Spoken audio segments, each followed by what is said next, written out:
As you know that all matter is made up of atoms, and all the atoms of matter are connected with each other through bond. There are mainly three types of bond: covalent bond, ionic bond, and metallic bond. In the previous video we have learned about covalent bond, that how H2 atoms are formed by covalent bond. Today we will talk about the ionic bond. Bonds are formed due to the electrons located in the outermost shell of each atom. Let us understand this process through an example: NaCl. Ionic bonds are formed only by atoms that are ionized or have an electric charge.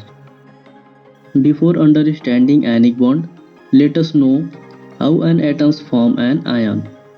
When atoms transfer electron to complete their outer shell, like sodium atom, remove electron to complete their outer shell. Sodium atom turns into positive ion because now sodium has more negative electrons than positive protons.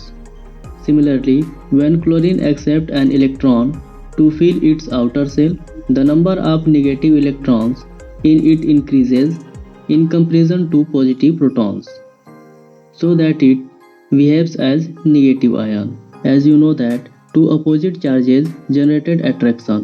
Due to which sodium ion and chlorine ion get attracted and form ionic bond with each other. I hope this video helped you understand ionic bond. Then like the video and subscribe to the channel to see more such video related to science.